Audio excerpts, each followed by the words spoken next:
Do you know the biggest reason why most marriages fail? Besides money, besides love, besides relationships and anything else?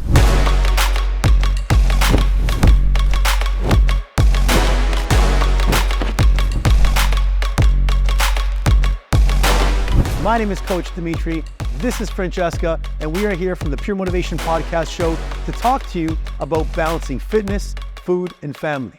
Now, before we begin, I want to give you a little story about how we first met. Now, when we first met many years ago, I would say 29 years ago, I was this rambunctious, energetic fitness gym rat. Not much has changed since then. But I met my wife, and my wife was the complete polar opposite of me. She was into fashion, design, she was a makeup artist, and although we both had this big chemistry together, and I found that she was just so beautiful that I always wanted to be around her, I found it challenging sometimes that a lot of the things that I really loved and had passion for and really believed in that was important to me were slightly different for her. So I want to let you guys know that in today's society, when we're dealing with the stress of work, we're dealing with the stress of bills, we're dealing with the stress of raising children in today's technology, in today's society, we're dealing with the stress of social media and having to look a certain way and feel a certain way, and we're dealing with all the external stresses. Forget family and friends, but there's so much attacking a marriage that if you don't have this one thing bottled down, locked up with a seatbelt, and built together with a couple, you too will stress and have trouble with your marriage. So, Francesca, yes, honey, my beautiful wife, we've been married together for 29 years now, right? not married together, all together, but Well, I consider when we've been together, it's been 29 years. We've been married for since 2005, 2005. Okay, so to me, it's 29 years. Forget what you're saying. but together since 18. So Yeah. it's a long time. So I'm 45. We met at 18. And the beauty about our relationship is, although we're polar opposites, we found a way to come together and mesh and understand each other's needs, each other's wants, and also each other's love language. Now, when it comes to talking about fitness, family, and food, there's a big struggle. Would you agree? Yeah. Sometimes the women have a certain need that they want to achieve a certain goal or a want, and they're not able to because they're dealing with kids, household work, managing the home, managing taking the kids to practice or homework. And the husband may have his own needs of wanting to achieve a certain look or a certain way, and he's dealing with his own stresses, whether it's work, whether it's, dealing with challenging, getting to the gym, finding time. And I think if you break it down into core purposes, there's 4 areas that Francesca and I are going to talk to you about, which we feel can help you out. And the first one, when we're talking about how to be fit and fabulous and sexy after 40, is understanding that you got to set goals, you got to set priorities as parents, okay? And the first thing we want to talk about is defining your goals. So if you want to ask me to define my goal as a parent, I'm a little different where I kind of have a standard. And I feel that as a man today in society, as a modern day knight, I call them, we have to have a certain duty as a parent. And the duty of the father is to protect, to provide, and to constantly produce different ways and different solutions and different circumstances to help his family, to make them better. Now, one challenging aspect of doing so is the fact that couples aren't open with each other. And my wife may have specific goals and I may have specific goals, but if we don't come down and sit down and actually come together and talk about what they are, it's going to be challenging. Now, we all have different ways of setting up our goals. How would you say you define and set up goals as a parent? Because the way I do it is different from you. Well, I think setting up schedules for everybody is important so that everybody knows what they're doing, who's going where, at what time. So that's number one, that's key. Just organizing the kids' schedule, even the workout schedule amongst, like, if you want to work out with your partner, your work schedule, so that everything just falls into place and we all know where we have to be. Notice how she's the organized one versus me. She's talking about schedules, and we want to talk about realistic schedules. If you're a parent and you're looking to exercise and you want to go to the gym 5 times a week, you want to be fit, you want to go back to your youthful days when you're 20, 30, but realistically you can't. You can only go 3 times a week. Then you got to find ways with your couple or with your spouse or your partner to kind of balance that out. But putting that in a schedule's important. Yes. Because if you don't, and it's not on that schedule, you're going to miss it. Or you're going to find other, problems that come up and they're priorities. Yeah. And you're just going to disregard it. Another thing that's going to add to that is the fact that you're not respecting the other person's time. So my wife has a different way of looking at fitness compared to me. My fitness has to be 4 days a week minimum. It's got to be heavyweight training. I need time to myself. And if I get selfish sometimes and I don't think of, well, she's not able to go in the morning because she gets the kids ready to school. She comes to the gym. She helps with operations. Well, it's 7 o'clock. It's my turn to work out. She hasn't had a chance to train. You have to be able to balance as a partner. Say, you know what? I'm going to allow you to work out today. I'll watch the kids or I'll take care of that appointment, whatever it is, because I want to balance and give that spouse that time. And if you don't do that, what's going to happen is you're going to build a little bit of hatred for your partner. You're going to build a little bit of animosity where you're like, well, it must be nice for you. You can go work out whenever you want. But when I'm dealing with ABC, I'm not able to. And then that's where I think the little problems start to begin. And those problems can compound and build month after month. Another area is balancing family time, okay? And I think a lot of couples today don't understand how to separate family time and how to teach their kids what is family time. So tell the cameras what our family time is and what our ritual is. And sometimes our kids don't like us because we force them to come down and we force them to do this. Yeah. What do we do? So every Sunday, it's we do breakfast together. We either make it at home or once in a while we do go out for breakfast. It's a treat. Mm-hmm. There's cleanup time during Sunday. That's Everybody right. has to. Everyone's got cleanup time. Yes, the kids do. The husband has to help out. If there's things that I've hit the dishes. I've hit some toilets sometimes. No. I wear the gloves and. But yeah, so just doing that, and then also dinner time, like the meal prep that we're gonna do together as a family, and that we prep our meals for the week. Well, not the full week, but at least for the first few days. So Monday, Tuesday, we try to, meal prep. We do our protein, our carbs, our veggies, all that stuff. And then we do movie night. And we make movie night a staple in the family because we want our kids to understand that no matter how busy we're going to be, no matter how old you're going to be, you need to block off the rest of the world, cell phones aside, iPads aside, laptops, and you need to have that family time. Yeah. And we're not super strict because we do give them time on their device. But then after about an hour or so, we tell them shut the devices off and it's time to come down and spend time together as a family. Another thing you want to make sure you're balancing with your spouse and your partner is balancing time to exercise with your kids. And a lot of people don't feel that training with their kids is as important, or they don't feel like they should be doing it because it's like, well, if me and you can work out, they're kids. But the number one thing you're doing is you're building great habits for young kids. You're showing them that as busy as you are, you're making the time to do so and you're involving them. So imagine you got 2 families.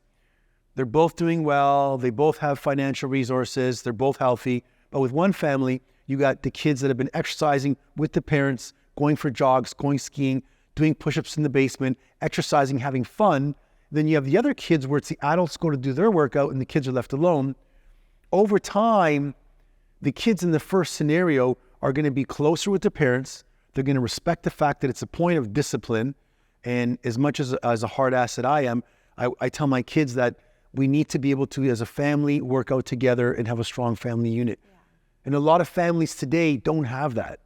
And when we're talking about marriage, we're talking about why marriages fail, is because everybody wants to attack your marriage. Whether you're going to like this or not, people around you that see you having a beautiful wife or spouse, a happy marriage, a successful marriage, a loving marriage, people sometimes get envious. And we've had friends that kind of turned on me when I didn't want to kind of fully hang out because I'm like, hey, I'm going to bring my wife and they don't really want to have that. Or, certain friends of my wife that maybe want to do some stuff with her and not together as a couple. So people are going to always try to attack your marriage. But when you're trying to balance fitness, food, and family, you got to remember that you have to have a strategy to do so. Next, I want to talk about time management because you talked about scheduling and organization.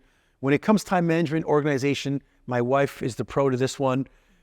Give the ladies some strategies that you use to make fitness, be a rock in your life. Or how do you block it off when there's so many things to get done? Especially as an entrepreneur, you're here 5 days a week. You're balancing the kids. You're balancing taking care of the home. Well, everybody has to do what works for them. So what works for me, I find that I have to get it done right after I drop off the kids at school. Right after that is my little window where I can come into work and it's not work, but it's me time. And I just spend an hour, whether it's cardio, whether I'm doing weight training. Sometimes it could be that I'm not even in the mood to work out or be here. So I'll do something for myself, like I'll go for a long walk, or I'll just go even to get a massage. Like if it's that type of day where I just don't feel the energy to work out, I just take that time to just... So how do you help? But it's early in the morning for me. So how do you help women though that don't have the ability and the strength to say, oh no, well, I'm important and I'm not going to do the laundry and I'm not going to prepare dinner. I'm going to go work out. Sometimes if you're having a hard time finding your time and you're looking at your schedule, well, where can I put fitness into my schedule? And you're looking at your day and you're just go. Like I have to drop off the kids, go to work, go here. If you have a window and it's at nighttime, but you feel like at nighttime you're just drained and you don't have the energy to go and work out, then maybe wake up half an hour earlier so that you have 30 minutes to yourself to do something in your house. That's right. Private time. Yeah. Another thing that we tell couples to focus on, and you may not like this, but this goes back to my childhood with my mom, is growing up as a single mom, raising two boys. She was the mom and the dad in the family. So what my mom did was she literally had a schedule on our fridge and it said Sunday to Saturday. It had from 8 a.m. to 10 p.m. And she literally blocked every hour and put something for us to do. So whether it was I was doing vacuum on Monday, Wednesday, Friday, my brother did the dishes. We always had something to do. We blocked off spots and then she would block off times for us to go have fun as well. But the problem today is people are so inundated with technology. We're on our phones. We get notifications. We look at Facebook. I'm not going to lie. I can open up Instagram and, if I don't pay attention and have guardrails, I can literally get screen sucked for 5-10 minutes and be like, oh my God, I literally have to go to work. What am I doing here? So if you don't have a scheduled time to work out that's respectable, and if my wife says, listen, I know you usually go do this in the morning, but my workouts are garbage. They're not getting done. I'm going to move my workout to the morning. Can you please change in your schedule? That's where you guys have to have compromise and the ability to say, you know what? To communicate and work together. Yeah, you got to do it together. And if Help not... each other. You guys are a team. You should be a team where you should be able to support, one another. Yeah. And if you guys can't communicate and you can't make it happen, then... what do you have? Your marriage is on the rocks. And when I meet so many women, when I do consultations in the studio or when I meet men talking to them about online coaching, the biggest problem is they're trying to do it on their own. And when you're married, you can't do that. Like there's no, I'm going to get fit and then my wife's going to join. Or some females are like, yeah, I'm going to start working out to get healthier and then my husband may join. It's not going to work. Yeah. Or I get a lot of guys like even here, she's just doing her thing or, Yeah. she'll just come when she wants. That's not going to work. And if you want your marriage, remember, if you want your marriage to thrive, you have to be able to be selfish, but still give the 50%, even 51% to your spouse to give them what they want. Because think about it. If I work out, I'm happy, I'm lifting weights, I'm training, I feel great, and my wife's not. When I come home, I'm all excited and she's not. And if I mention that I'm happy about something in my training, she's going to look at me saying, well, this is horrible. I'm not doing this. So you get conflict. And then you have conflict that builds up over time. And then You may scrap over the smallest thing, which was something that happened over dishes or over a movie, but meanwhile, your spouse or your partner is really asking for help and they really want some time. So that's why I tell couples, train together. If you can train together, hire a coach, join a gym together, do it together, because one, you're showing your kids, mommy and daddy are taking care of them first.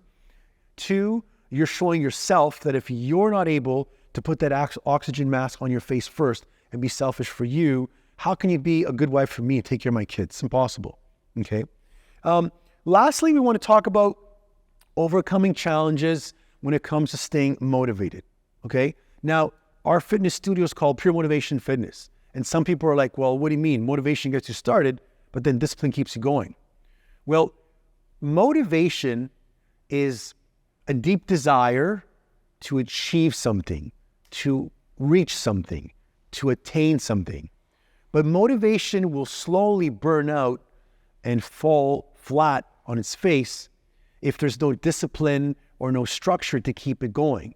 So you're motivated to lose 25 pounds. You're motivated today. Let's call it January 1st.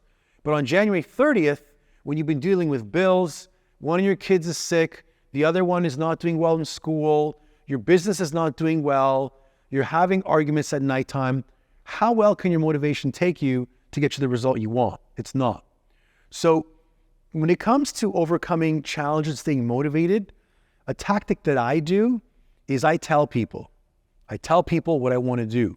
I tell my wife, I tell my members, hey guys, I'm going to go on a 24-hour fast. And I put it out on social media. So on December 22nd, I did a 24-hour fast, even though I hate fasting and I'm not a proponent of fasting, especially for my body type.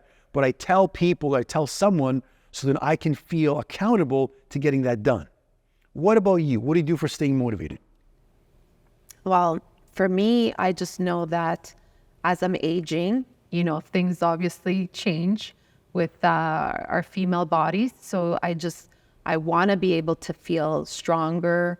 I want to tone, obviously. I don't focus so much anymore on the weight loss. I just focus on the strength.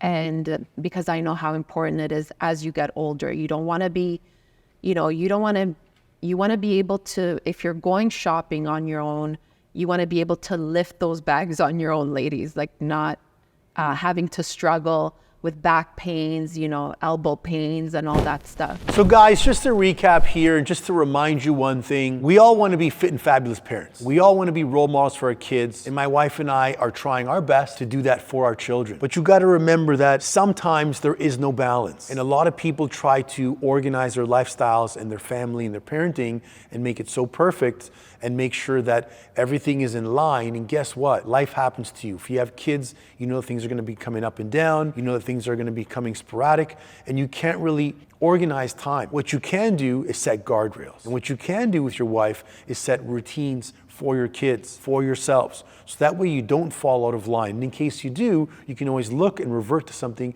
and stay in track. I believe that if you want a successful marriage, and if you want to be married as long as I have, and I know it's only 27 years, but if you want to be married for a long time, and you want to have one partner, and you want to be strong, and you want to be dedicated and devoted, you have to involve fitness into your lifestyle, because there's too many things that can get in the way that can throw you guys off. There's too many variables that can get in the way of breaking off a marriage. And being able to balance it and balance your children is where fitness kicks in, because fitness is the best for discipline. Fitness is the best for structure and routine, not only from a training standpoint, but from a recovery standpoint, from organizing your workout, from organizing your meals. So if you're watching and you feel that your marriage is maybe lacking something, you're probably not working out. Like this episode, leave a comment, and most importantly, share it with anybody you feel it can help. At the end of the day, there's nothing more beautiful than a healthy, happy, and fit family where your kids can look up to you and want to continue the aspect of fitness because what you started. Remember, when it comes to health and fitness, your attitude is everything. You can flip the switch at any given point if you want to. Take care.